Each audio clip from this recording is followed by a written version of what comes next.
Tagaupo lang o tinanggap lang natin yung Panginoon? Meron pong paglago, may prosesong paglago sa buhay Kristiyano. Expect na po yun. At ang Kristiyanong hindi lumalago, teka, may question sa buhay niya. Pag tinanggap mo si Jesus sa iyong buhay, lumalago ka. Amen.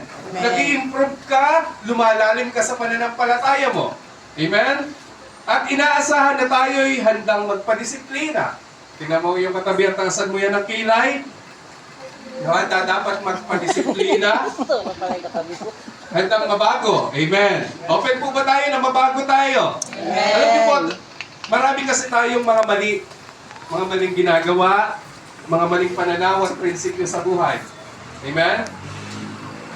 Matutunan na po kayo At matuto pa sa malalim na pagkaunawa sa ating espiritual na mga bagay at handang sumunod sa kalooban ng Panginoon. Tayo po ba yon? Tayo po'y nakadesenyo sa ganon. Kaya nga, may mga ibinigay po ang Diyos para sa atin upang makatulong, upang lalo pa tayo makapagpatuloy sa kanyang kalooban. Alam niyo po, may binigay yung Diyos na mga bagay po sa atin para mas lalo po tayo makapagpatuloy sa pananampalataya at mas lumalim pa. Alam niyo po kung ano po yun. At ito po yung isa sa ating pag-aaralan ngayong gabi. Ang title po ng ating pag-aaralan, The Importance of the Church in My Faith Journey. Ulitin ko po, The Importance of the Church in My Faith Journey. Pastor, di ba revival? Dapat spectacular, dapat yung message. Dapat en grande yung mensahe po natin ngayong gabi. Alam niyo po, marami po ang hindi mabago kung bakit hindi lumalago. Hindi natin naunawaan yung true meaning of church or the importance of the church in our faith journey. Tayo po, habang umuusad sa pananampalataya, habang tayo po ay nagpapatuloy sa Panginoon, dapat naiintindihan ng bawat individual ngayong gabi kung ano yung kahalagahan ng simbahan sa Kanya. Asan mo nga ng pilay ang iyong katabi? Dapat nauunawaan po natin to. Kasi marami ng tumagal na Kristiyano, ang nangyayari parang religiosity lang. Parang relihiyon lang. Mayroon kami simbahan. Sige, magsisimba ako every Sunday na nasa church ako. But, tumagal na ng 5 years, 10 years. Pero hindi pa naunawan kung ano pa talaga yung kahalagahan ng church. Come on mga kapatid. Dapat maunawaan po natin. No? Kaya, listen carefully. Amen? Makinig po tayong maigi. Pag-usapan po natin, ano po ba yung church? Okay? Actually, pinag-aaralan po natin ito sa DFC Torres, sa church po natin sa Torres, na kung saan po ay series po tayo ngayon, June and July, about me and the church where I belong. Okay?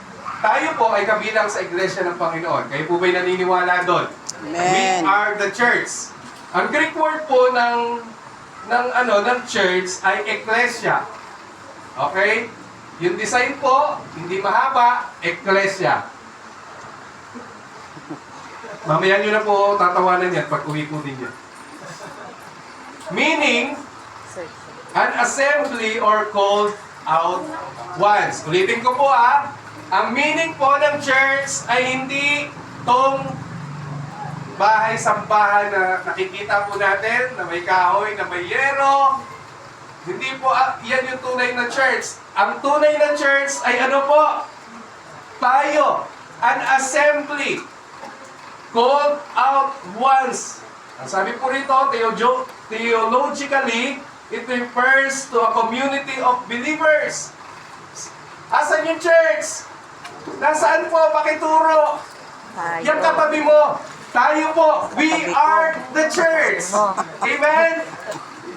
Hindi yung templo, hindi yung bahay, hindi yung gawa sa kahoy, gawa sa bakal.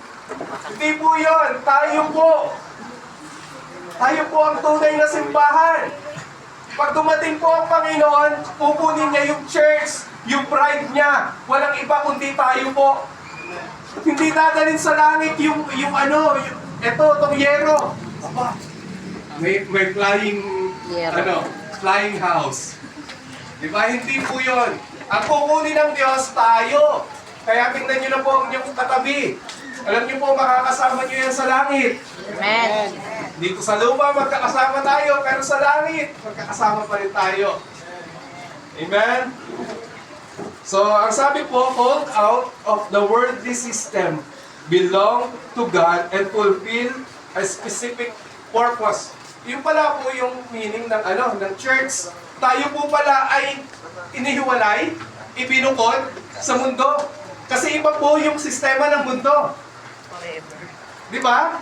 Kaya nga hindi na po tayo taga-mundo, taga-ano po tayo. Ang sabi kanina sa binasa po natin, tayo po ay citizens of heaven. Tayo po ay taga-langit.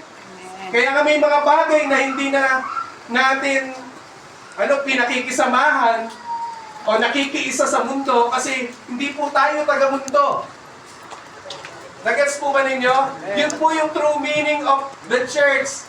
Called out once. Ibinukod ka sa sistema ng mundo. Come on mga kapatid, nakatingin kayo rito, baka hindi nyo talaga naunawaan. Kaya dapat, ngayong gabi po, ay maunawaan po natin kung gaano kahalaga po yung ating pag-aaralan. Hindi po ito spectacular message. Pero kailangan unawain po natin ngayong gabi. Kasi tatagal po tayo sa simbahan, nagwe-waste lang tayo ng time, ng panahon, pero hindi mo pala naunawaan kung ano po ang kahulugan ng church at bakit ito importante po sa atin. Meaning, ikaw at ako, we are the church. Ulitin po natin, sabihin mo sa iyong katabi, we are the church. We are the church. Ayun po. Papatuloy pa po tayo. The importance. Ano po yung kahalagahan? Number 1. Ano po tayo? Spiritual growth and fellowship. Sa mga nagte-take note po, mahalaga po ito na dapat maunawaan po natin. Ang kahalagahan ng church, tayo. Mahalaga po kayo. Amen po ba? Amen. Mahalaga yung katabi mo. Amen. Amen? Kasi from the word, mahal ng Diyos yan at mahal mo rin dapat yan, mahalaga dapat yan sa'yo. Amen? Hindi yan basta kung sino lang. Hindi yan kahit na kwento ng nanay niya na siya po ay napulot sa tae ng kalabaw, mahalaga pa rin po yan. No? Umiiyak dati si Sister Ann pagka tinutokso namin na galing sa tae ng kalabaw. So, iyak siya ng iyak. So tayo, kahit ano pa itsura, kalalagayan po natin, kahit